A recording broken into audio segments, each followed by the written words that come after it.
সত্য কথা মা, দেখবেন যাদের একটু ধন ঐশ্বর্য থাকে তারা কিন্তু ভগবানকে ভুলে যায়। হ্যাঁ, ভগবান তার কাছেই থাকে। কার কাছে?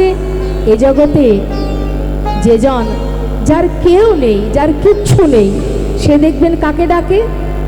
হে গোবিন্দ, তুমি ছাড়া আমার আর কেউ নাই। আর যার সব কিছু আছে, दुख पाए से हरि भजे सुख न भजे कई, सुख में जे हरि भजे दुख कहाँ से है रे मनुआ, दुख कहाँ से है। स्वयं भगवान कृष्णचंद्र अर्जुन के निये जाच्छे बाबा। এখন মা সাধুর বেশ পরিধান করেছে। সাধুর বেশ পরিধান করে অর্জুন আর ভগবান কৃষ্ণ যাচ্ছে। অর্জুন বলছে, প্রভু অনেক দূর এলাম, প্রচন্ড খিদে পেয়েছে, তুমি একটু কিছু খাওয়ার ব্যবস্থা করো। তা গোবিন্দ বলছে, দেখো ওই দূরে একটা বাড়ি দেখা যাচ্ছে, দোতলা বাড়ি, তিনতলা বাড়ি, তা চলে যায়। অর্জুন বলছে, হ্যাঁ প্রভু ঠিকই বলেছ, ওই তো সামনে একটা সুন্দর দোতলা বাড়ি দেখা যাচ্ছে, হ্যাঁ দেখে মনে হচ্ছে খুব ধনী ব্যক্তি হবে, যাই ওর বাড়িতে গিয়ে কিছু চেয়ে নিয়ে একটু খাই। তো বেশ, যেই না গেছে বাবা, খিদে পেয়েছে, জিজ্ঞাসা করছে, বাড়িতে কেউ আছো? কেউ কি বাড়িতে আছো? যেই না বলা, বাড়ির মালিকও বাইরে বেরোলেন না, মালকিনও বেরোলেন না। কে বেরোলেন না? বাড়িতে যারা কাজের লোক আছে বাইরে বেরিয়ে এসেছে। কি চাই? প্রচন্ড খিদে পেয়েছে, কিছু খেতে দেবে? এখন কিছু খাওয়া দেওয়া যাবে না, যাও যাও যাও, এখানে কোনো খাবার টাবার পাওয়া যাবে না, যাও অন্য কোথাও যাও। ভগবান বাইরে বেরিয়ে এলেন অর্জুনকে নিয়ে। অর্জুন বলছে, দেখেছো প্রভু, দেখেছো সখা, যার এত ধন সম্পদ, যে এত ধনী, যার এত ধন ঐশ্বর্য, তার বাড়িতে কিছু খাওয়ার জন্য এলাম, কিন্তু খেতে দিল না। প্রভু বললেন, আমি আশীর্বাদ করছি, ওর যা আছে আরো হোক, ওর যতটুকু আছে তার দ্বিগুণ হোক। নেতাহে গৌর হরিবল। অর্জুন রেগে গেছে মা, প্রচন্ড রেগে গেছে। এটা তুমি কি করলে সখা? এটা কি তোমার উচিত হলো? যার বাড়িতে এলাম, একটু খাওয়ার চাইলাম, সে কোনো খাবার দিল না, আর তুমি তাকে আবার আশীর্বাদ করলে যা আছে তার দ্বিগুণ হোক।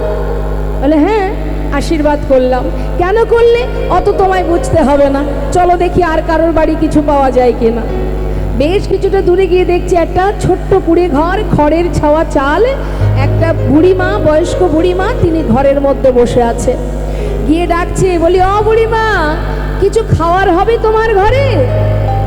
বুড়িমা বলছে, কে রে বাবা, তোরা আমার ঘরে খাবি? তা আয় দেখি, আয় দেখি কি আছে। দুইজনকে ঘরে বসিয়েছে মা। হ্যাঁ, কুড়ে ঘর, ভাঙাচোরা ঘর, খড়ের ছাওয়া। একজন অসহায় বুড়িমা, তার ঘরে আছে শুধু একটা গাই গরু। এখন গাই গরু সে যতটুকু দুধ দেয় মা, তার থেকে কিছুটা ভগবানের সেবায় দেয়, আর বাবা কিছুটা নিজে সেবা করে। তা বুড়িমা বলছে, দেখ তোরা এসেছিস যখন, আজ আর আমি আর কি করব, এই যতটুকু ভগবানকে দিলাম এইটুকু না হয় তোরা খা, আর এইটুকু আমি খাই। এই বলে সেই যে দুগ্ধ মা, এক গ্লাস দুধ নিজে সেবা করলেন, আর এক গ্লাস দুধ দুজনকে খেতে দিলেন। বুড়িমা বাইরে, আহা, বুড়িমার কাছ থেকে খেয়ে দিয়ে বাইরে বেরিয়েছে। খাওয়া দাওয়া হয়ে গেছে, বাইরে বেরিয়েছে। অর্জুন, বলো প্রভু, বলো সখা, শান্তি হয়েছে? খাওয়া দাওয়া হয়েছে তো? হ্যাঁ হ্যাঁ, একটু তো শান্তি হলো, প্রচণ্ড খিদে পেয়েছিল। তা বলছি কি সখা, যে আমাদের কিছু খেতে দিল, তাকে একটু তুমি কিছু আশীর্বাদ করে যাবে না? ও তাই তো, মনে ছিল না? হ্যাঁ ঠিক ঠিক, আশীর্বাদ করতে হবে। আমি এই আশীর্বাদ করে যাচ্ছি, ওই যে গরুটা আছে ওটা যেন আজ রাত্রেই মারা যায়। ছি ছি ছি ছি, এটা কেমন বিচার সখা? এ কেমন বিচার তোমার? যে খেতে দিল না, যে বসতে পর্যন্ত দিল না, তাকে তুমি আশীর্বাদ করলে তার দ্বিগুণ হবে। আর যে মানুষটার একটা গাই গরু ছাড়া আর কিচ্ছু নেই, তুমি তার কাছ থেকে গাই গরুটাও কেড়ে নিলে, এ তোমার কেমন বিচার? কি করে করলে তুমি এই কাজ? ভগবান বললেন, অর্জুন কেন করলাম শুনবে? তাহলে শোনো। যে ভক্তের বাড়িতে গিয়েছিলাম সে আমাকে খেতে দেয়নি, আমাদেরকে বসতেও দেয়নি। আমি আশীর্বাদ করেছি তার যেন দ্বিগুণ হয়। দ্বিগুণ হয় মানে ধন সম্পদ দ্বিগুণ হবে না। যে আমাদের দূর দূর করে তাড়িয়ে দিল, তার যে মনোবৃত্তি, যে মনোভাব, আমাকে যে দূরে সরিয়ে দিল, আমি এই জন্যই আশীর্বাদ করলাম তার যে মানসিকতা, যে মনোবৃত্তি, সেটা যেন আরো দ্বিগুণ হয়। আর যত দ্বিগুণ হবে তত তার থেকে আমি দূরে সরে যাব। আর এই বুড়িমার গরুটাকে আমি কেন মারলাম জানো? বুড়িমা একটা কথা বলেছিল, আমার গরু ছাড়া, মানে গাভী ছাড়া আমার আর কেউ নাই।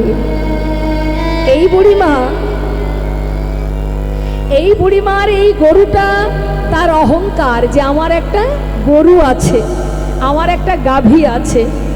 এই যে অহংকারটা, এটাকে আমি শেষ করে দিলাম। কেন দিলাম? এটা যখন আর থাকবে না, তার আর কিছুই থাকবে না, শুধু থাকবো আমি। নিতাই গৌর হরিবোল হরিবোল। তার জীবনে আর কিচ্ছু থাকবে না। যখন কিছুই না থাকবে, তাকে তো আমি আমার কাছে টেনে নিলাম। হা কৃষ্ণ, হা কৃষ্ণ, তুমি ছাড়া আমার আর কেউ নাই। আর যে জন বিষয় সম্পদের মোহে ডুবে যাবে, আত্ম অহংকারে বশীভূত হবে, তার থেকে আমি অনেক অনেক দূরে সরে যাব। কি তোমার লীলা, বুঝে বড় দায়। জানো, জমিদার বাবুকে বলছে, জানো বাবু, আমি আর এই ধন সম্পদ চাই না, এই দামি দামি রত্ন আমি চাই না, তাই আমি ফেলে দিলাম, আমি কিচ্ছু চাই না। এই যে অভিখারী, শোনো, তুমি আমার ঘরে থাকো, আমার ঘরে বসে হরিনাম করবে, তুমিও হরিনাম গাইবে, আমাকে হরিনাম শোনাবে, তোমার খাওয়া পড়ার সমস্ত দায় দায়িত্ব আমার। নানা বাবু, আপনার মহলে থাকলে আপনার মতো অবস্থা আমার হবে। সারা দিনে যেমন আপনার ভগবানের নাম করার সময়টুকু হয়ে ওঠে না, আপনার ওই মহলে যদি আমি থাকি, দেখতে দেখতে আমারও এমন অবস্থা হবে, আমি আমার গোবিন্দ ভুলে যাব। তাই আমি চাই না বাবু, আমার কুড়ে ঘর, ওটাই আমার কাছে স্বর্গ। আমি আসি। চলে গেল ভিখারি। লালা মনে মনে চিন্তা করলেন, তবে কি এটাই সত্যি? বিষয় সম্পদে ডুবে থাকলে কি গোবিন্দ ভজন হয় না? সত্যি কি সবই ভুলে যাই আমি? কি করব, কি করা উচিত আমার? একদিকে জমিদারি আর একদিকে গোবিন্দ কৃপা, ভগবানের চরণে আমি কোন পথে যাব? কি করা উচিত আমার? চিন্তায় মগ্ন জমিদার লালা। কিছুদিন পর হঠাৎ একদিকে মনের মধ্যে একটা চিন্তা ঢুকে গেছে, মা, যে এই মহলে থাকলে, বিষয় সম্পদের মধ্যে থাকলে ভগবানকে ডাকা যায় না, ভগবানের ভজন হয় না। এটা যেমন একটা মাথায় চিন্তা ঢুকে গেছে। আর ওই চিন্তা নিয়েই কিন্তু যাচ্ছে লালা। কোথায়? খাজনা আদায় করতে যাচ্ছে। গোটা রাজ্য পরিদর্শন করে পালকি চেপে সবার কাছ থেকে খাজনা নিয়ে বেলি অবসানকালে ফিরছে। আমার বেলি অবসানকাল মানে কখন বলুন তো? গধূলি বেলা। এই গধূলি বেলাতে নরসিংহ মূর্তি ধারণ করে, নরসিংহ রূপ ধারণ করে হিরণ্যকশিপুকে বধ করেছিলেন। এই গধূলি বেলাতে মহাপ্রভু নদিয়ায় মা বিষ্ণুপ্রিয়ার সঙ্গে শুভ পরিণয় সম্পন্ন করেছিলেন। এই গধূলি বেলাতে, সেই গধূলি বেলায় যাচ্ছে জমিদার কৃষ্ণচন্দ্র পালকি চেপে খাজনা আদায় করতে। খাজনা আদায় করে যখন ফিরছে মা, সন্ধ্যা আগত, দিনের আলো শেষ, সন্ধ্যা আগত।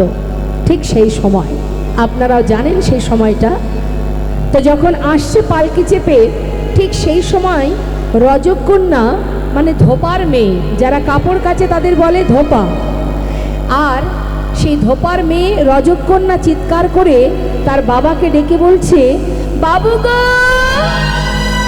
বাবু গো,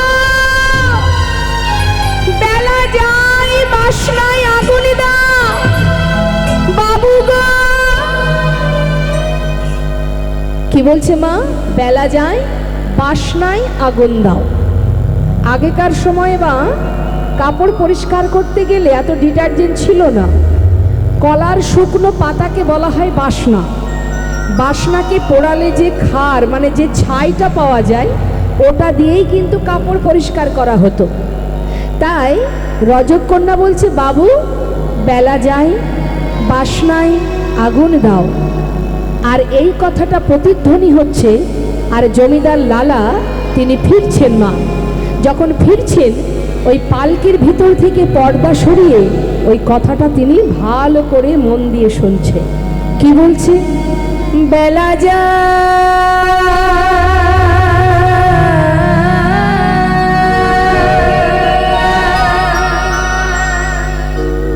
এটা কিন্তু শুধু লীলা নয় মা, এই যে কথাটা এখন আমি গাইবো, যে কথাগুলো বলবো গানের মধ্যে দিয়ে, এটা কিন্তু আমাদেরও শিক্ষা হওয়ার জন্য, আমাদেরও বুঝতে হবে, আমাদেরও জানতে হবে, কারণ আমাদেরও জীবন বেলা বয়ে যাচ্ছে।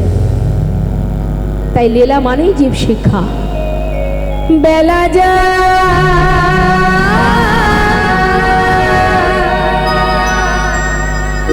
বেলা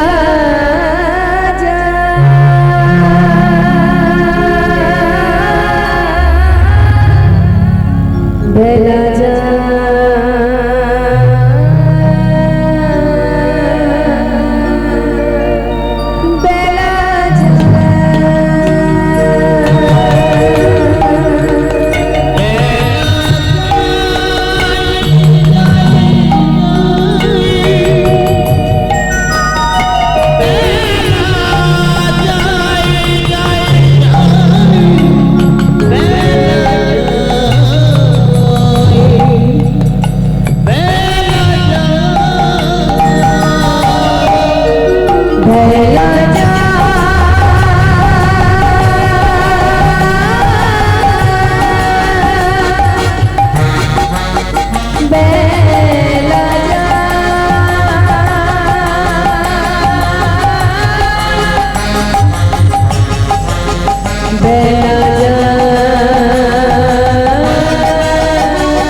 তোমাদের পিতা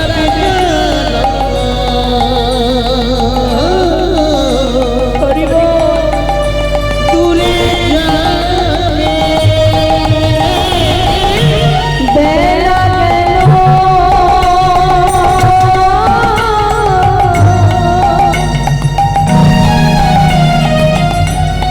সন্ধ্যা হলো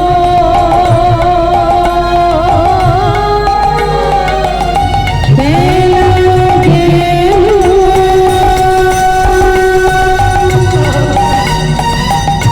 সন্ধ্যা হলো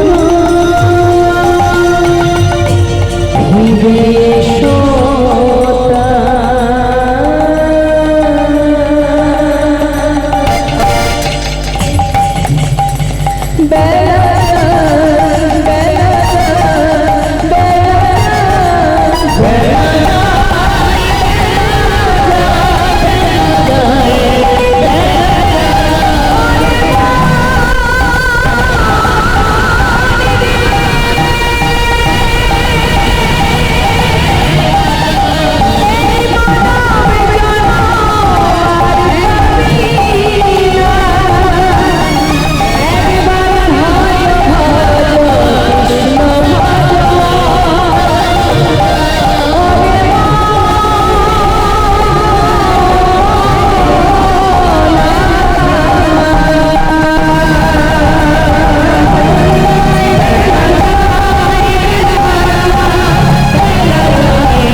বেয়ারা পালকি থামাও। পালকি থেকে নেমে ছুটে এসে সেই রজক কন্যাকে জড়িয়ে ধরলেন জমিদার কৃষ্ণচন্দ্র সিংহ। জড়িয়ে ধরে বলছে, মা তুই কি জন্য বললি আমায় আরেকবার বল। বাবু আমি আপনাকে কিছু বলিনি। না তুই কি জন্য বললি বল না মা। বাবু আমি আমার পিতাকে বলেছি বেলা যায় বাসনায় আগুনে দাও। ওরে আমি যে অন্য কিছু শুনলাম মা, আমি যে অন্য কিছু শুনেছি। তুই যেন বারবার আমাকে বারবার বললি বাবু গো বেলা যায় বাসনায় আগুনে দাও। হরিবল হরিবল। একবার নয় বারবার শুনেছি আমি, বেলা যায় বাসনায় আগুনে দাও, বাসনায় আগুনে দাও। তুই যে আজ আমার চোখ খুলে দিলি মা।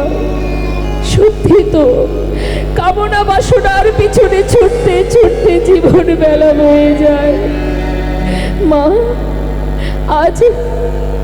আজ আমার চোখ খুলে দিয়েছিস তুই। তুই যে আমার কত বড় উপকার করেছিস। না না আমি আর থাকবো না। ছুটতে ছুটতে নিজের মহলে ফিরে গিয়ে তার পালিতা কন্যা সুমতিকে বলছে, সুমতি তোদের কাছে আমার একটা নিবেদন। মানে এতদিন জীবনে যা কিছু করেছি, যা কিছু পেয়েছি সবই তোদের জন্য রইল। শুধু তোদের কাছে আমার একটা চাওয়া, আমাকে বিদায় দে মা, আমি চলে যাই। বাবু কি হয়েছে তোমার, তুমি যাবে কোথায়? মা আমি কোথায় যাব শুনবি? দেখ জানি না আর কতটুকু সময় আছে আমার হাতে, জানি না আমি এই সময়ের মধ্যে তার চরণ পাবো কি না পাবো। মারে সর্বস্ব রইল তোদের জন্য, আমাকে বিদায় দে, আমি চলে যাই। কোথায় যাবে তুমি বাবা? এমন করে পাগলের মতো কোনোদিন তো তুমি এমন ভাব, এমন আমি কোনোদিন দেখিনি তোমার। তুমি খাজনা আদায় করে ফিরে আসার পর এমন অনুমাদ পাগলের মতো কেন আচরণ করছো? কি হয়েছে বলো? যাব রে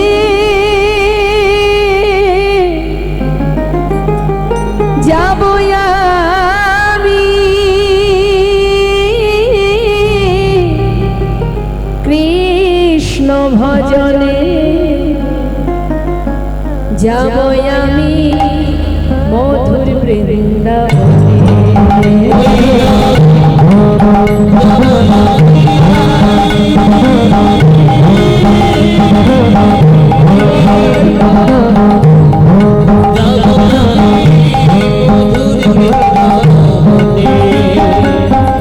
রইল সাথে জমিদারি, রইল এ ঘর বাড়ি, রইল সাথে জমিদারি, রইল এ ঘর বাড়ি।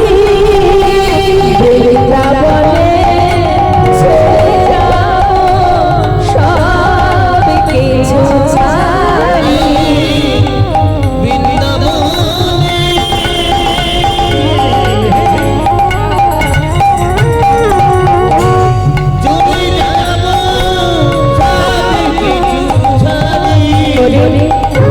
সাজায়ে কৃষ্ণরা মনে আমার এই অভিলাষ, সাজায়ে কৃষ্ণরা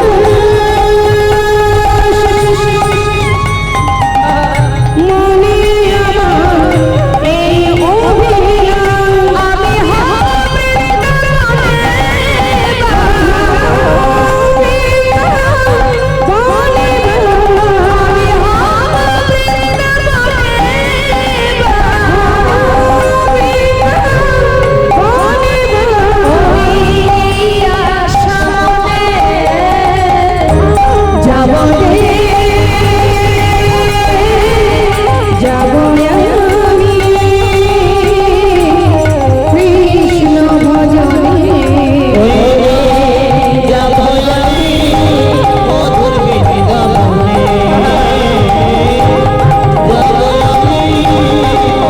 আমি হব মায়েদের কাছে একটা প্রশ্ন করি মা, আপনারা সংসার বেশি ভালোবাসেন না গোবিন্দকে বেশি ভালোবাসেন? বলুন, সংসার বেশি ভালোবাসেন না ভগবানকে বেশি ভালোবাসেন? সংসার না গোবিন্দ? বাহ, এদিকে বাবা সংসার না গোবিন্দ? নেতাই গৌর হরিবল। দেখুন, যদি সংসার আমরা ভালো নাই বাসবো, যারা সংসার ভালোবাসে না তারা কিন্তু আর সংসারে নেই, তারা চলে গেছে গোবিন্দ চরণে। সরগোস্বামী, জয়রূপ সনাতন ভট্ট রঘুনাথ, শ্রীজীব গোপাল ভট্ট দাস রঘুনাথ। তাহলে বাবা, এই যে বড় বড় মানে এই যে সরগোস্বামী, এরা কিন্তু কেউ দিনহীন কাঙাল ছিল না মা, ভালো করে জেনে রাখুন। এরা ছিলেন বড় বড় জমিদার, মন্ত্রী ছিলেন। হ্যাঁ, তাহলে বাবা সর্বস্ব ফেলে রেখে কৃষ্ণ ধনে ধনী হয়ে সব ফেলে ছিন্ন বসন করে বৃন্দাবনে গোবিন্দ চরণ পদ্ম লাভ করেছিলেন। আমরা যতই বলি না কেন যে আমরা গোবিন্দকে ভালোবাসি, হ্যাঁ অবশ্যই ভালোবাসি আমরা, কিন্তু তার থেকে বেশি ভালোবাসি আমরা সংসারকে। সেই জন্য সংসারে ত্রিতাপ জ্বালা ছেড়ে আমরা যেতে পারছি না।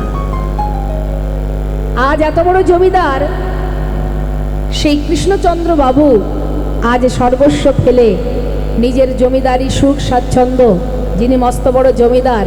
এবার আপনারা বুঝতেই পারছেন, একটা জমিদার তার সুখের কিনারা আছে মা, কত দাস দাসী আসছে সেবা করার জন্য, হ্যাঁ তার সুন্দর জমিদারি বিছানা আছে।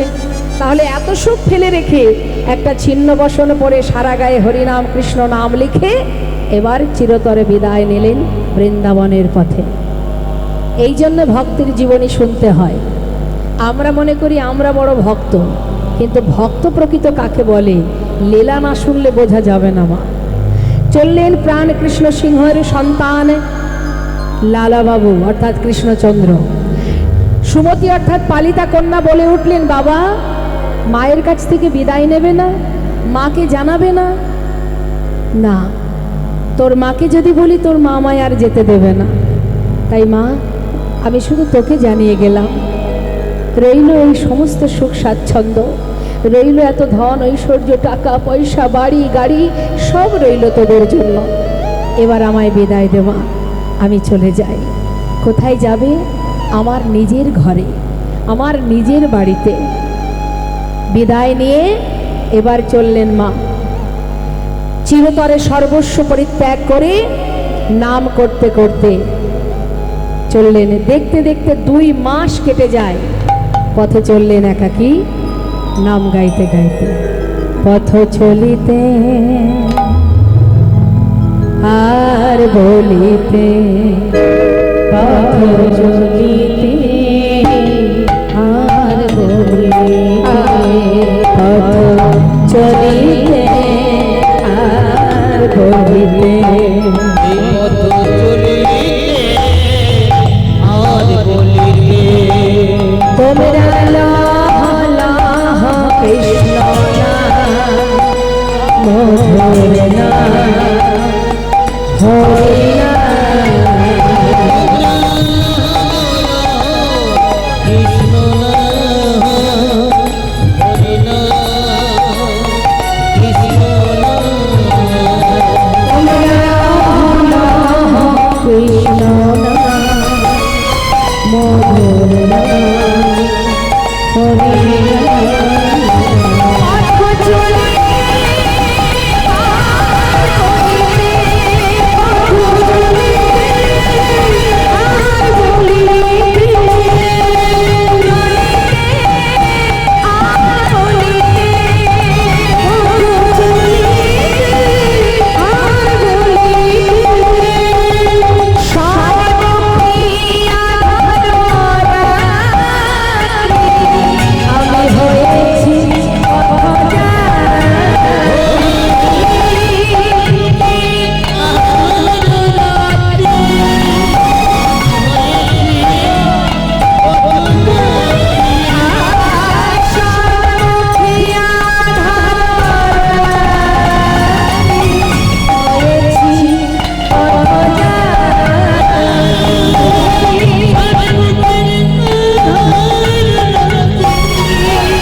দেখতে দেখতে 2 মাস পার হয়ে গেল মা।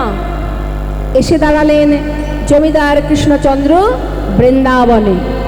বৃন্দাবনে এসে রাধাকুণ্ড শ্যামকুণ্ড দর্শন করে গোবিন্দকুণ্ডের পাড়ে কোনো রকমে রাতটা পার করেছে।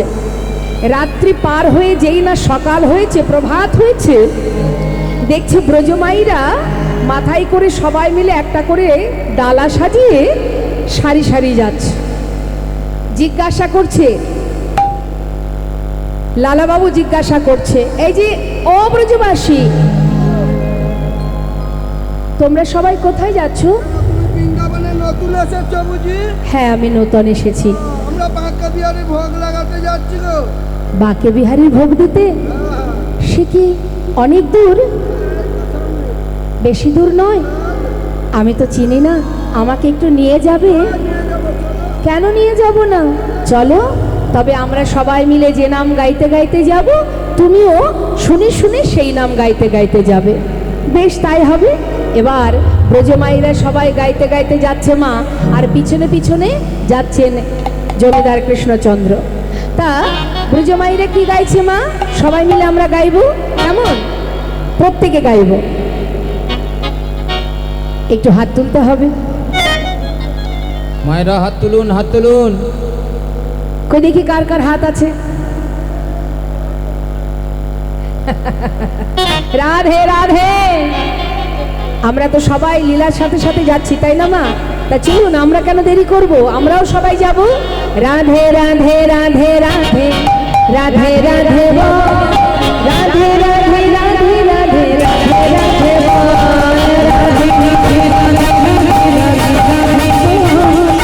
রাধে রাধে রাধে রাধে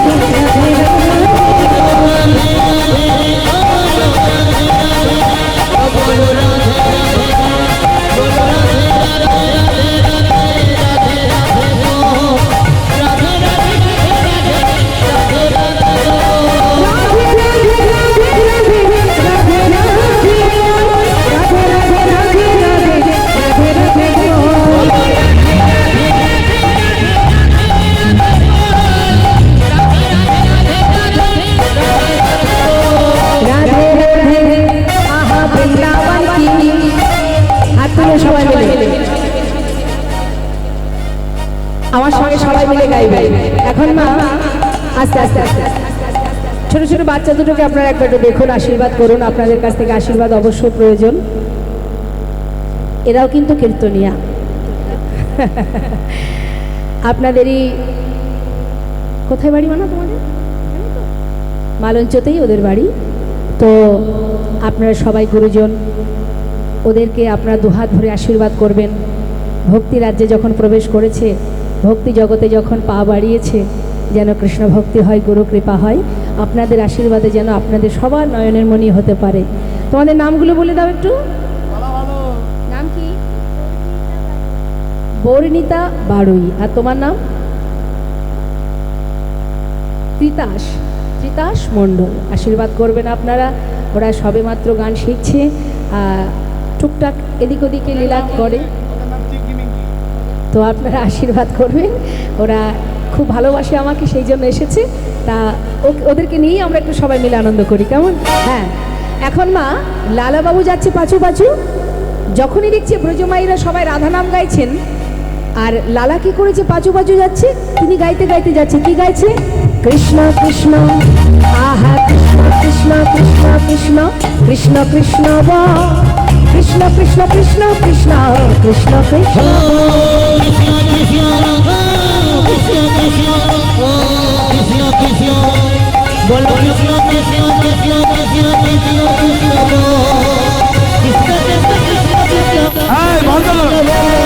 বন্ধ করো। আরে বৃন্দাবনের নাম চলো। বৃন্দাবনের নাম চলে না। তা কি নাম চলে গো? চলো না। আমরা যে নাম গাইছি সেই নাম গাইতে হবে। কেন তোমরা রাধা নাম করছো, আমি কৃষ্ণ নাম করছি, দুজনের নামই তো হচ্ছে। হবে না? মডেল চলবে না। চলবে না? রাধা নাম করতে হবে গো। রাধা নাম গাইতে হবে। তার থেকে এক কাজ করি, তোমাদের কথাও থাক, আমার কথাও থাক, দুয়ে মিলে একসঙ্গে। সেটা আবার কেরম গো? হ্যাঁ, সেটা হচ্ছে আমরা সবাই মিলে গাইবো রাধে কৃষ্ণ, বলো রাধে কৃষ্ণ, রাধে কৃষ্ণ, রাধে কৃষ্ণ, রাধে কৃষ্ণ, রাধে কৃষ্ণ, রাধে কৃষ্ণ।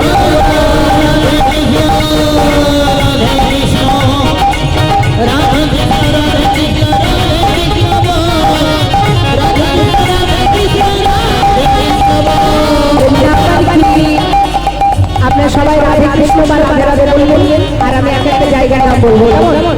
সবাই মিলে দুহাত তুলে দেখবে সুরের সঙ্গে সঙ্গে মিলে যায়। এখানে কিন্তু কিবোর্ড বাজছে, হ্যাঁ, তার সঙ্গে সঙ্গে সুর সুর মিলে যায়। জোরে জোরে বলবেন বৃন্দাবন কি।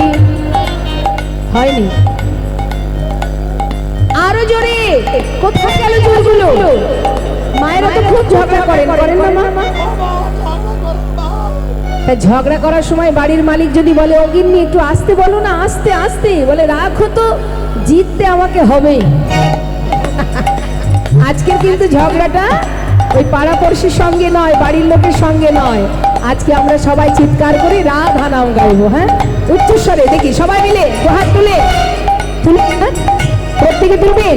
হ্যাঁ, বৃন্দাবন কি, আরে একটু জোরে বলো, বৃন্দাবন কি, যমুনা মাই কি, রাধা কুণ্ড কি, শ্যাম কুণ্ড কি, গোবিন্দ কুণ্ড কি, বিলাসবাড়ি কি, মধুবাড়ি কি, নিধুবাড়ি কি, কেশিঘাট কি, বংশীবাড়ি কি, মোহনবাড়ি কি, মাধবীবাড়ি কি, লৌহবাড়ি কি, তাম্রবাড়ি কি, কমলবাড়ি কি, ভান্ডিবাড়ি কি, आगे पीछे दाहिने बाएं बोल बोल में ऊपर नीचे बोल बोल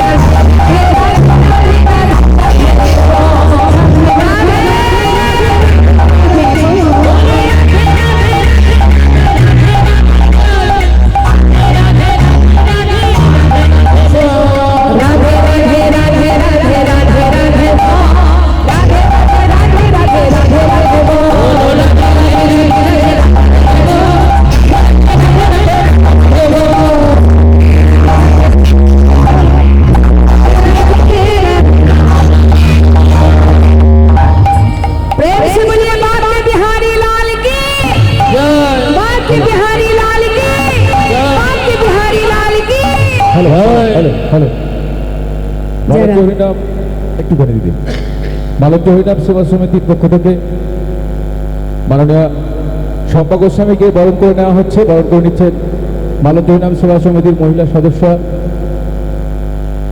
অর্চনা ঘোষাল এবং তাপসী বাড়ি। জয় জয় হৃদয় গৌ শীতনাথ প্রেমানন্দ।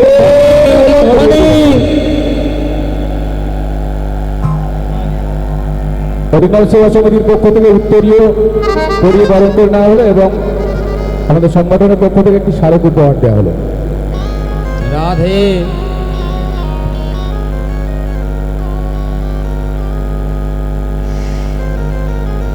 তাহলে আমরা কোথায় এসে পৌঁছালাম? বাঁকি বিহারীর মন্দিরে ভগবানের সেবা হলো। বাঁকি বিহারীর সেবার পর যেহেতু লালাবাবু নতুন অতিথি বৃন্দাবনে, ব্রজমাইরা ভালো ভালো প্রসাদ দিলেন, সেবাও করলেন। এখন মা এত সুন্দর প্রসাদ পেয়ে মনে করুন এই 2 মাস ধরে ঠিকঠাক খাওয়া দাওয়া হয়নি। এবার যেই না মন্দির থেকে, বাঁকি বিহারীর মন্দির থেকে ভালো প্রসাদ সেবা হয়েছে, ব্যাস জঠর পরিপূর্ণ করে সেবা করার পর কি হয়, একটু ঘুম ঘুম আসে। তো এখন সে কি করেছে, তাড়াতাড়ি করে ওই গোবিন্দকুণ্ডের পাড়ে বালুর আশিতে শুয়ে পড়েছে। কিন্তু ঠিক ঘুম আসছে না, যেহেতু জমিদারি বিছানা ছেড়ে এসেছে, তো পুরোপুরি সেই সুখ স্বাচ্ছন্দ্য এখনো মুছে যায়নি, তাই ঘুম আসছে না বলে কিছুটা বালি এক জায়গায় করে একটা বালিশ তৈরি করে সেখানে মাথা রেখে ঘুমিয়ে আছে। রাত পার হয়েছে মা, সকালবেলা হঠাৎ তিনি চোখ মেলে দেখছে সামনে এক বাবাজি দাঁড়িয়ে আছেন। হন্তদন্ত হয়ে বালির বিছানা ছেড়ে উঠেছে। সকালবেলা যেই না চোখ খুলেছে দেখছে এক বাবাজি। তাড়াতাড়ি করে জিজ্ঞাসা করছে, বাবাজি তুমি কে? বাবাজি বললেন, আমি কি সেটা পরের কথা, তুমি কে এইভাবে শুয়ে আছো বালির বিছানায়? আমার নাম কৃষ্ণচন্দ্র সিংহ। কৃষ্ণচন্দ্র? তুমি থাকো কোথায়? আমি ওই বাংলার মুর্শিদাবাদ জেলার কান্দির জমিদার সেই লালা। আরে তুমি সেই জমিদার লালা? এখানে কেন? বাবাজি সর্বস্ব পরিত্যাগ করে এসেছি শুধুমাত্র প্রভুর চরণ পাওয়ার জন্য। গোবিন্দের চরণ পাবো, কৃষ্ণের চরণ পাওয়ার লাগে আসা। বাবাজি তুমি বলে দাও না, কোথায় গেলে কোথায় গেলে, কার কাছে গেলে তার দেখা পাবো? আরে তুমি কৃষ্ণচরণ পাওয়ার জন্য এসেছো বৃন্দাবনে? আচ্ছা, তোমার কি দীক্ষা হয়েছে? না, দীক্ষা না হলে তার দেখা পাবে কি করে? আগে দীক্ষা হোক। দীক্ষা? বাবাজি, যদি দীক্ষা না হলে কৃষ্ণচরণে নাই পাওয়া যাবে, তাহলে তাহলে তুমি তো আছো। ছুটে গিয়ে চরণটা জড়িয়ে ধরেছ। সাধুর চরণ ধরি কয়লা কৃপা করি,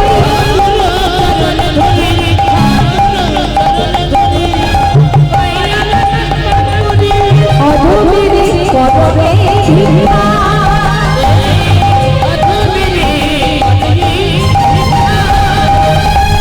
অবিষ্ট ধনে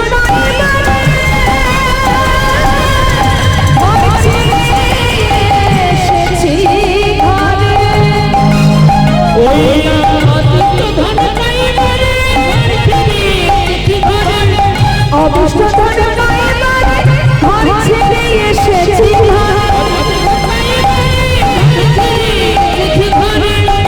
দিব না কৃপা করে দাও রে ভিক্ষা।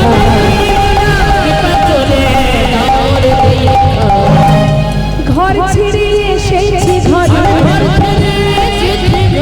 ঘর ছেড়ে এসেছি ঘরে, ওই অবিষ্ট ধন পাইবারে ঘর ছেড়ে এসেছি ঘরে, ভিড়িব না করে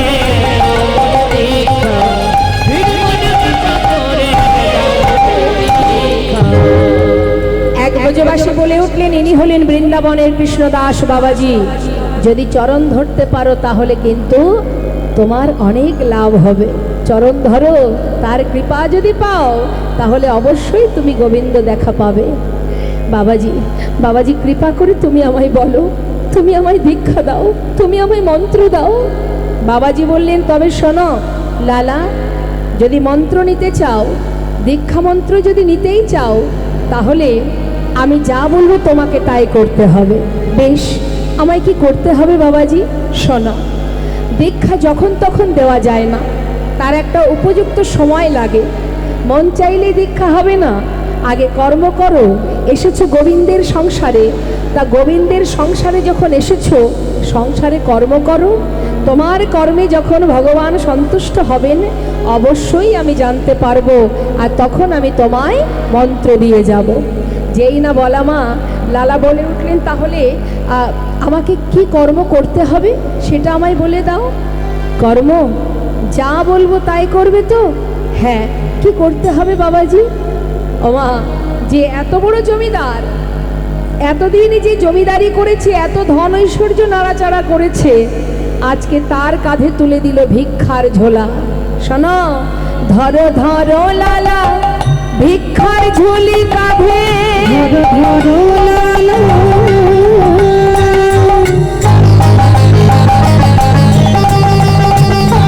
ভিক্ষার ঝুলি কাঁধে, তুমি ঘুরে এসো তারে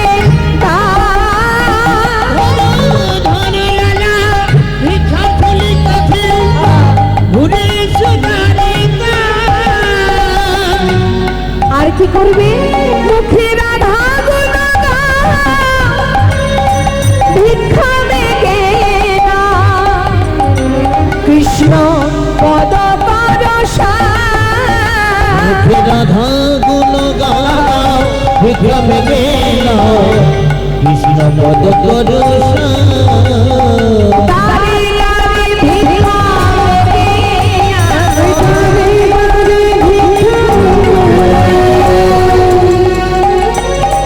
মেগে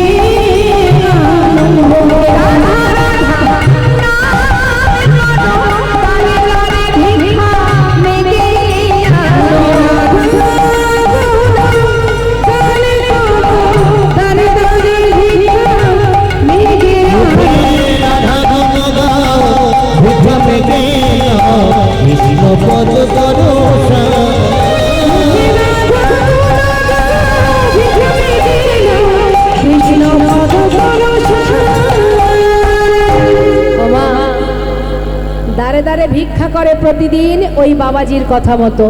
কিন্তু হঠাৎ একদিন তার পরিবারের সঙ্গে বৃন্দাবনে দেখা হয়ে গেল। তার সন্তান, তার স্ত্রী, তারা বৃন্দাবনে গেছেন। কেন? তার নিজের মানুষকে দেখবে বলে। এসে দেখছে কি, কাঁধে ভিক্ষার ঝোলা। কাত্যায়নী কাঁদছে, মা, যে স্বামীর এত টাকা পয়সা, ধন ঐশ্বর্য, মস্ত বড় জমিদার, এত ধন সম্পদের মালিক যিনি, আজ তার কাঁধে ভিক্ষার ঝোলা দেখে কাত্যায়নী কেঁদে বলছে, স্বামী, স্বামী, তোমার এই বেশ আমি সইতে পারছি না, তুমি ফিরে চলো স্বামী, তুমি ঘরে ফিরে চলো।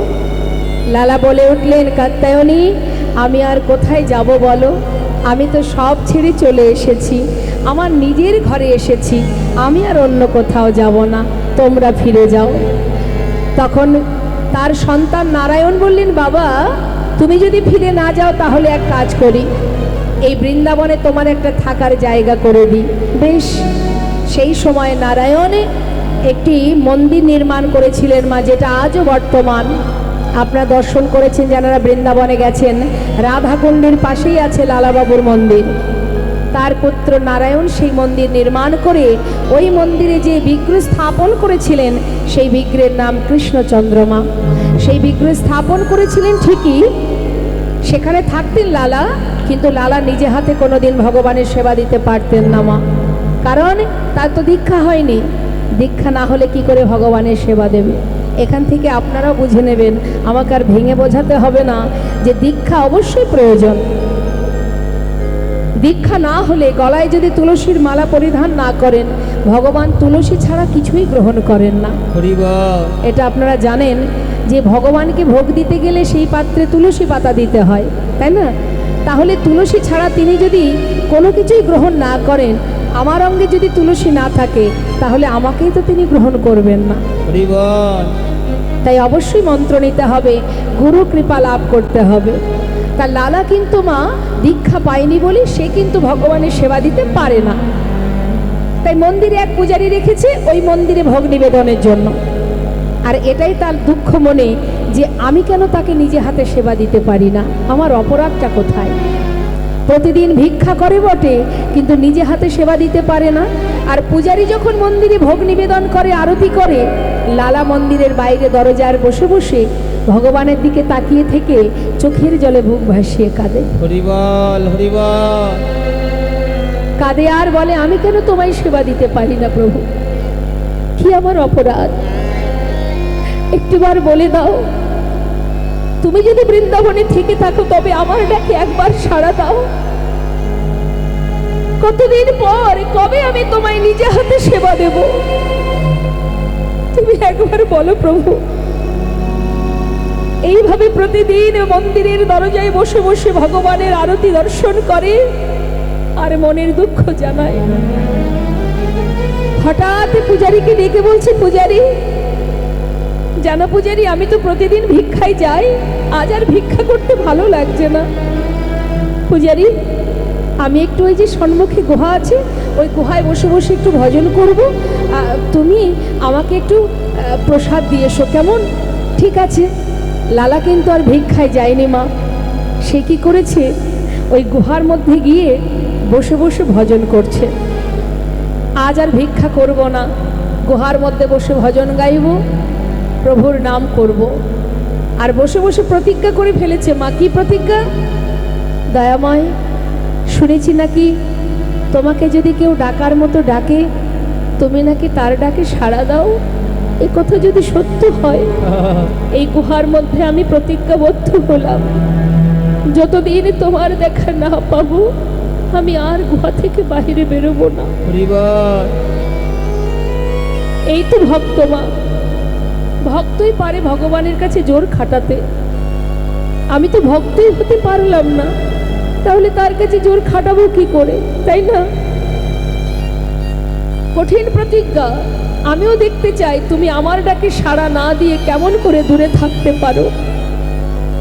বসে আছে, ভজন করছি, দেখা দাও। আমি কেমন করে ডাকিব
ডাকবো বলে দাও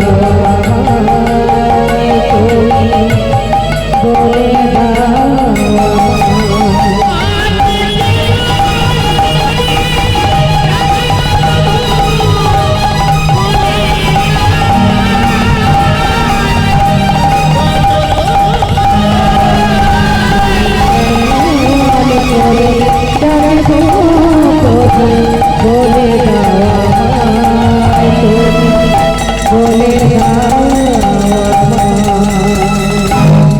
ভক্ত কঠিন প্রতিজ্ঞা করে ভজনে বসেছি গুহার মধ্যে, আর এদিকে ভগবানের চিন্তা পড়ে গেছে মা। কারণ ভক্ত যদি প্রতিজ্ঞা করে বসে, ভক্তের বোঝা ভগবানই বয়। ভগবানের মাথায় চিন্তা পড়ে গেল। সে এবার চিন্তা করতে শুরু করলেন যে ভক্ত যে কঠিন প্রতিজ্ঞা করে বসে আছে, তাকে সেখান থেকে বাহির করতে হবে। কি করে বাহির করবে? মন্দিরের পূজারী ভোগ নিবেদন করে ভোগের প্রসাদ নিয়ে যেই না মন্দির থেকে বেরিয়েছে, হঠাৎ ঝড় বৃষ্টি শুরু হয়ে গেছে। আর যেই বৃষ্টি শুরু হয়ে গেছে, পূজারী ভাবছে এত বৃষ্টিতে যাওয়া যাবে না, প্রসাদের থালাটা রেখে ভিতরে ঢুকে গেছে, বৃষ্টি বন্ধ হোক তারপরে যাব। কিন্তু বৃষ্টি তো আর বন্ধ হবে না মা। এই সুযোগেই ভগবান কি করলেন, যেই না পূজারী মন্দিরে ঢুকে গেছে, তাড়াতাড়ি করে ভগবান কৃষ্ণচন্দ্র তিনি পূজারী রূপ ধারণ করে সেই প্রসাদের থালাটা হাতে করে নিয়ে বৃষ্টি মাথায় ভিজতে ভিজতে এবার গুহার মধ্যে ঢুকছে। তার বেশটা কি? পূজারীর বেশ, যাতে লালা চিনতে না পারে। যেহেতু তার দীক্ষা হয়নি, তাই তো তার দেখা দেবেন না তিনি, তাই পূজারী রূপ ধরে তিনি যাচ্ছেন। আর এদিকে মনের সুখে প্রতিজ্ঞাবদ্ধ হয়ে ভজন করছে, ভজন গাইছে, প্রসাদের থালায় প্রসাদ দিয়ে ডাকছে গুহার মধ্যে গিয়ে, লালা কে? আমি। তুমি প্রসাদ খাবে না? এই দেখো প্রসাদ এনেছি, নাও প্রসাদ খেয়ে নাও। লালা প্রসাদ খেলো, আবার ভগবান চলেও গেলেন মা। যেই না বৃষ্টি বন্ধ হয়ে গেল, ভগবান চলে যাওয়ার পর বৃষ্টি থেমে গেল। আর বৃষ্টি থামার সাথে সাথে মন্দিরে যে প্রকৃত পূজারী, সে ভাবছে তাই তো লালা না খেয়ে আছে, প্রসাদ দিতে হবে। এবার বাইরে এসে দেখছে যে থালাতে প্রসাদ ছিল, সেখানে আর প্রসাদ নেই। নিশ্চয়ই কোনো ভক্ত নিয়ে গেছে, যা তাতে আর কি আছে, আরও তো মন্দিরে আছে, একটু দিয়ে আসি। এই মনে করে এবার মন্দির থেকে কিছুটা প্রসাদ আবার একটা পাত্রে নিয়ে এবার যাচ্ছে, গুহার ভিতরে ঢুকছে। আর দেখছে লালা আপন মনে বসে বসে ভজন গাইছে, নাম করছে, রাধে কৃষ্ণ গোবিন্দ গোপাল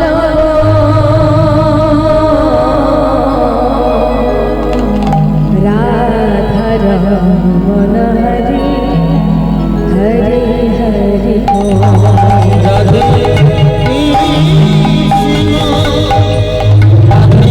কৃষ্ণ গোবিন্দ গোপাল রাধা মনোহরি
লালা, কে?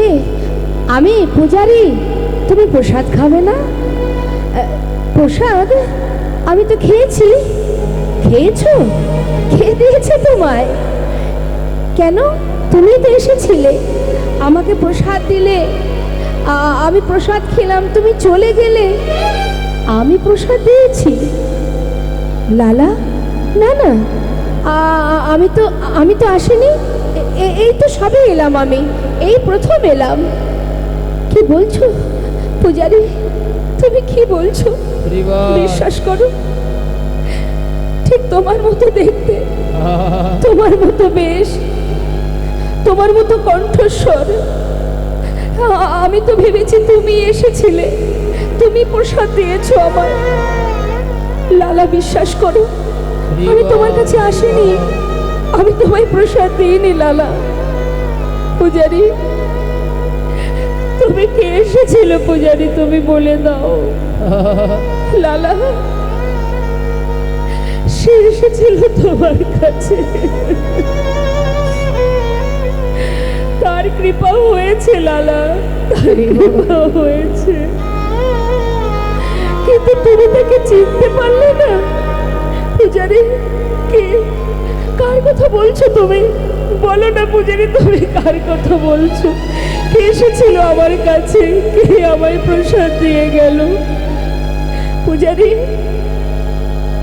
কে সে? এখনো বুঝতে পারছো না? মিছে কেন পুছো মোরে, আমার বলা কিছুই না। মিছে কেন পুছো মোরে, আমার বলা কিছুই না। যেটা আগে পরাণ তিনি সরণরে, সেটা যতনে পরাণ তিনি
গুহা থেকে বাইরে বেরিয়ে ছুটতে ছুটতে বাবাজির কাছে, বাবাজি, বাবাজি, বাবাজি, তুমি জানো বাবাজি, তাকে কাছে পেয়ে আবার হারিয়ে ফেলেছি। তাকে কাছে পেয়েও একবার বুকে জড়িয়ে ধরতে পারিনি বাবাজি, একবার তাকে চিনতেও পারিনি। বাবাজি, তুমি আমায় বলো না, বলো না, আমার দীক্ষা কেন হচ্ছে না? কেন কেন তুমি আমায় দীক্ষা দিলে না? আমি যে তাকে হারিয়ে ফেলেছি, পেয়েও হারিয়ে ফেলেছি। বাবাজি বলো। বাবাজি বললেন, লালা, তোমার এখনো দীক্ষা পাওয়ার সময় হয়নি, ফিরে যাও। বাবাজি, এখনো সময় হয়নি? তবে কবে? আমার যে দিনের আলো শেষ হতে চলেছে, আমার যে আর বেশি দিন সময় নেই। বাবাজি, তুমি আমায় বলো, কোন অপরাধ আমার? কি অপরাধের জন্য আমার দীক্ষা হচ্ছে না? আমায় একবার বলে দাও। লালা, শুনবে? তাহলে শোনো। তোমাকে আমি বলেছিলাম সবার ঘরে ভিক্ষা করবে, তুমি কারোর ঘর বাদ দাওনি, কিন্তু তুমি জগৎ শেঠের দ্বারে কেন ভিক্ষা করনি? যাও, যত সময় তার ঘরে গিয়ে নত মস্তকে ভিক্ষা না করবে আমি তোমায় মন্ত্র দেব না। বেশ, বহুদিনের পুরানো দ্বন্দ্ব ছিল তাদের সঙ্গে, তাই আমি যাইনি তার ঘরে। আজ তো তুমি জমিদার নও, তাহলে দ্বন্দ্ব কেন থাকবে লালা? যাও, গলবস্ত্রে তার বাড়ি থেকে ভিক্ষা করে নিয়ে এসো। গলায় বস্ত্র নিয়ে জগৎ শেঠের দ্বারে গেলেন মা। ভিক্ষাং দেহি। দ্বারে এসে দাঁড়ালেন জগৎ শেঠ। তিনি কিন্তু দ্বারে আসলেন না, দাঁড়িয়ে দেখছে জমিদার লালা দাঁড়িয়ে আছে। তুমি এখানে? হ্যাঁ, আমাকে এক মুষ্টি তন্ডুল দাও, তবে তোমার হাত থেকে নেব না। তোমাদের যে জমিদার, একবার তাকে নিচে নেমে আসতে বলো। জগৎ শেঠ নিচে নেমে এসে এক মুষ্টি তন্ডুল ভিক্ষা দেবার পর সেই ভিক্ষা নিয়ে ছুটতে ছুটতে যাচ্ছে লালা। যেই না বাবাজির কাছে এসে দাঁড়িয়েছে, বাবাজি বলছে, লালা চেয়ে দেখো তোমার পিছনে কে আসছে। পিছন দিকে তাকিয়ে কি দেখছে মা? ওই যে জগৎ শেঠ, সেও কিন্তু ওই এক মুষ্টি ভিক্ষা দেবার পর সেও আবার ফিরে আসছে ওই লালার পাছু পাছু। বন্ধু, তোমার যদি জীবন বেলা বয়ে যায়, আমারও তো জীবন বেলা বয়ে যায়। এবার বাবাজি দুজনকে, লালাকে আর জগৎ শেঠকে মন্ত্র দিলেন। মন্ত্র দেবার পর তারপর তারা কৃষ্ণ দর্শন পাওয়ার আশায় যমুনায় যখন ঝাঁপ দিতে যাচ্ছে, অনাদি আদি গোবিন্দ এসে দাঁড়ালেন আর দুজনে গোবিন্দ পাদ পদ্ম লাভ করলেন। জয় রাধে। আমাদের পরবর্তী দল এসে গেছে, তাই ছোট্ট করে আমরা একটা রূপের পদ গাইব। 2 লাইনের একটি পদ গিয়ে তারপরে আমরা লীলাকে বিশ্রাম রাখব। চিকন কালা গলায় মালা বাজলো সঙ্গীরে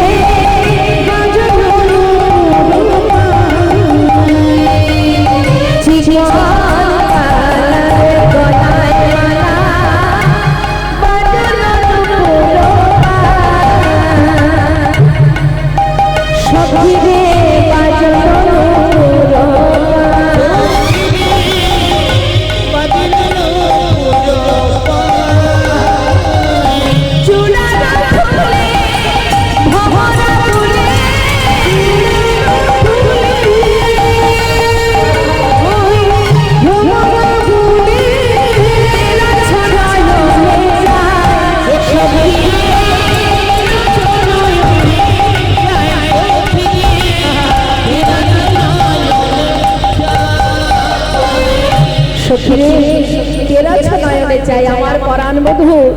সে এমন ভাবে চেয়ে থাকে, বাঁকা চাহনি বাঁকা নয়নে, বাঁকা চাহনি বাঁকা নয়নে, গুণমতি বধে নয়নে, দেখলাম বাঁকা চাহনি বাঁকা নয়নে, গুণমতি বধে নয়নে, বাঁকা চাহনি বাঁকা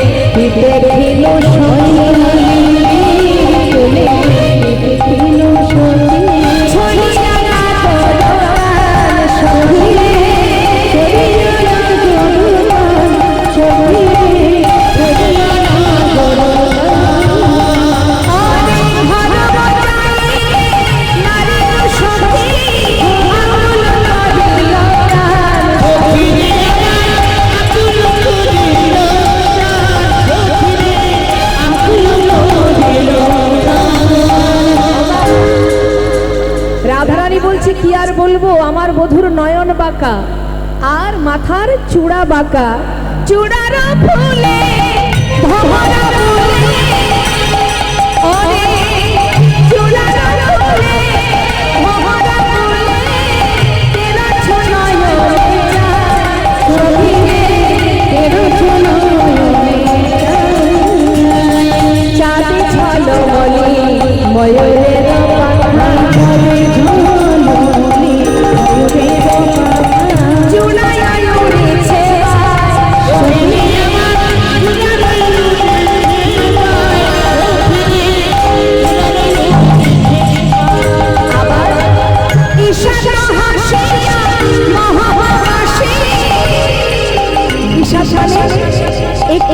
বাঁকা।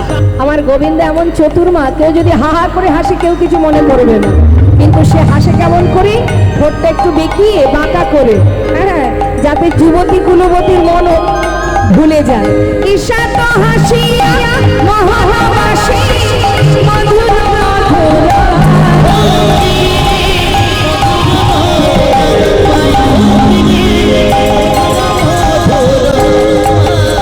সখী আমায় পাগল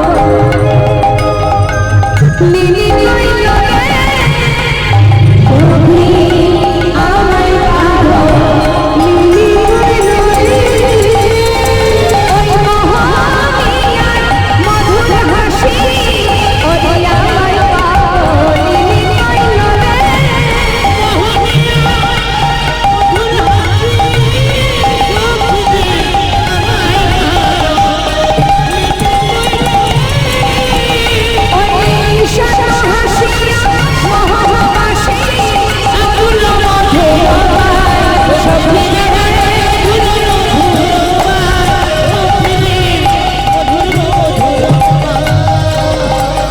রসের ভরে অঙ্গল ভরে কেলি কদম বেতে হেলা, কুলবতী সতী যুবতী জনার পরার লইয়া খেলা, শ্রবণ চঞ্চল মকর কুণ্ডল প্রীতি হলে পিয়াল বাস, রাগায় উৎপলে নয়ন যে জল নিছনি গোবিন্দ যারা শ্রীমতী রাধারানী বধূর কথা সখীদের কাছে বলতে বলতে আক্ষেপ হলো তার, কেন গিয়েছিলাম যমুনার জলে।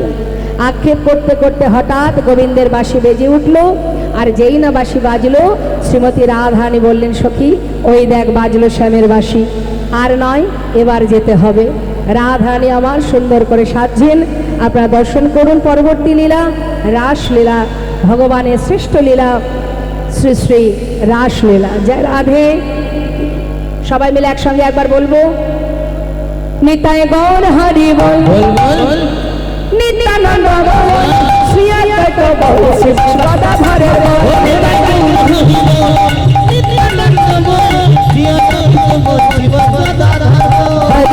হরি বল হরি বল হরি বল হরি বল হরি বল হরি বল হরি বল,